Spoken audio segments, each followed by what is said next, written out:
Richard. No. Come on back. We need you. Come on. What are we going to do? I'm not dead. I'm still alive. But I sure don't look too good. I must be having a near-death experience. But I don't feel like I'm dead. I'm too young to die. Think I'll go back. Our guests today have died, but they've come back. They've come back to the Richard Bay Show. Near-death experience is next.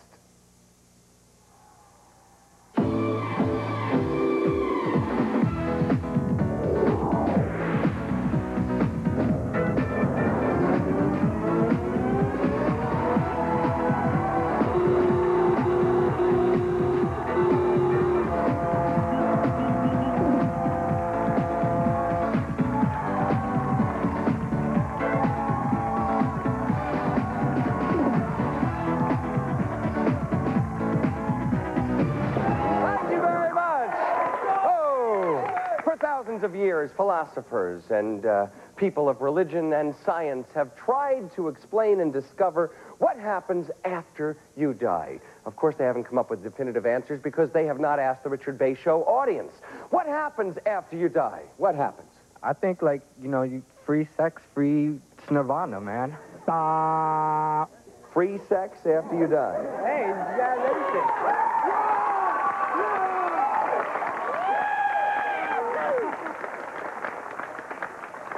That's why he's a horny little devil. What do you think happens after you die? What do you think happens? You visit your relatives. You visit your... It's like Thanksgiving?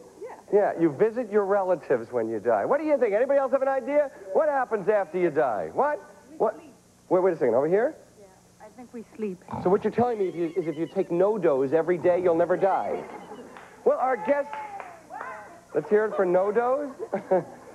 She took too many no-dose, that audience member over there. Well, our guests on the show here today say they know what happens after you die because they say they have died and they've come back. They've had near-death experiences. Carrie is my first guest.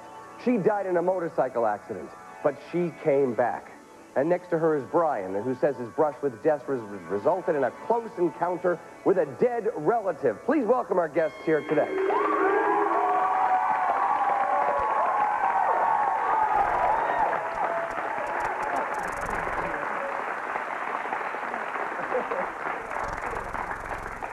See, it's so nice to have you back.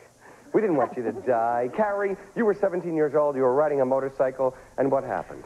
Well, I was ran off the road, and I went over a pretty large cliff, 50 to 100 feet. And when I went over it, the bike just went straight over the cliff? Yeah, I blacked out, and I went over the cliff. And it was going down a windy mountain road. And when I went over the cliff, I wasn't wearing a helmet. So in part of the fall, I hit a rock, and I cracked my skull completely open. And I hemorrhaged to death the time they got me to the hospital. So when do you think that you died? At the hospital? Well, there was two boys that saw the accident, and they came down, they got me, and they put me in the back of their pickup truck to take me to the hospital. At that point, I regained consciousness just for a moment and realized and came to the attention of, my God, I'm dying.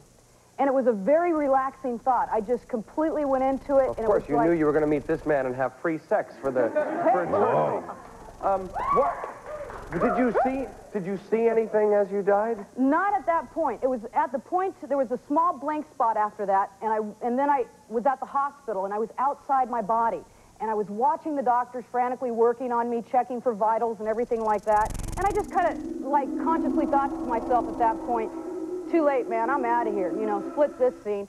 And I turned my consciousness to a different direction. And it was at that point I had an incredible experience. I mean, I was in this place where there was all feeling, yet I had no body to feel. All thought, yet I knew everything but had no thought. I was at complete peace and serenity. It was like being at Disneyland. I mean, the ultimate ride. It was the most incredible experience in the world. And there were no lines for the ride. There you go. As a matter of fact, that really is heaven. Where is heaven? Well, you know...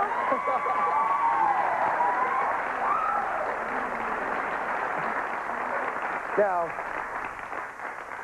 were Mickey and Goofy there, or were there any other people or Well, spirits or entities or? It was like having all the consciousness that ever had been and ever was in one spot, one place, one time, and there was no separation. It was like if I put my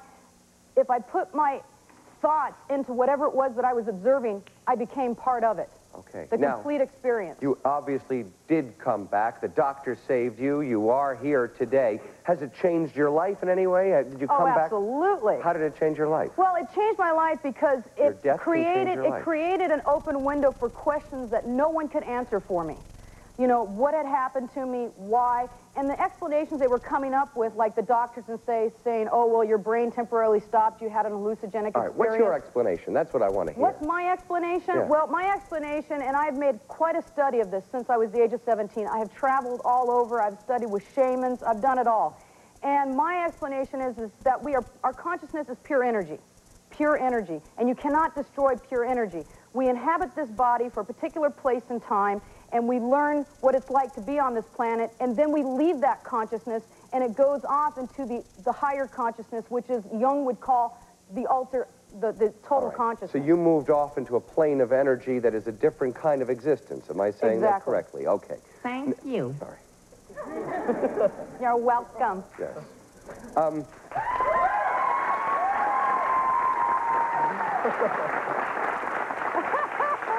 You know, now that you describe it, in a crazy kind of way, it reminds me of this show. You said you were joined to all consciousness and all intelligence everywhere in the universe.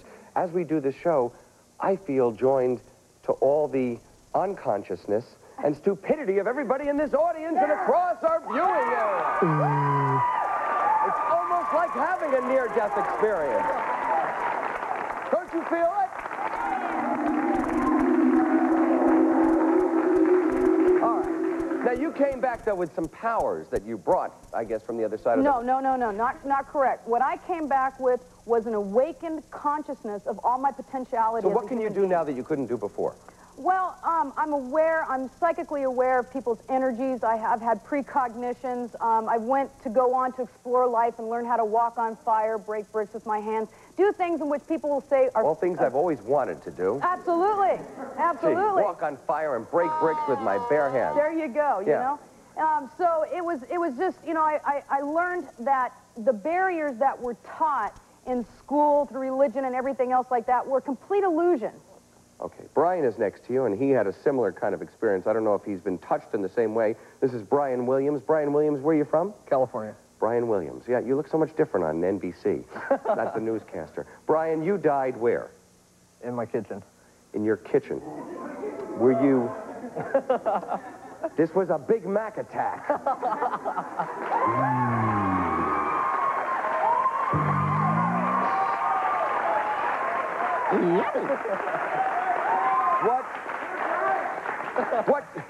What caused you to pass on? I had a major seizure.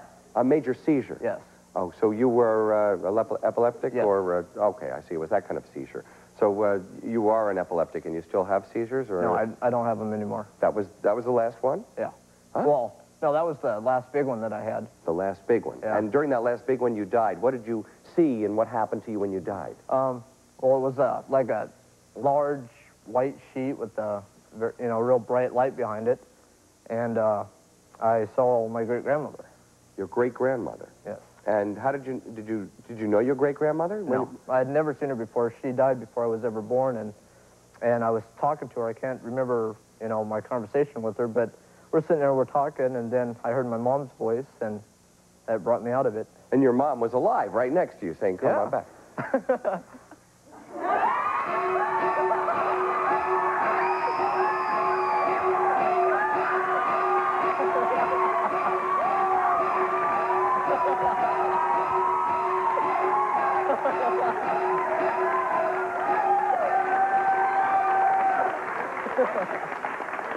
Pardon me, folks.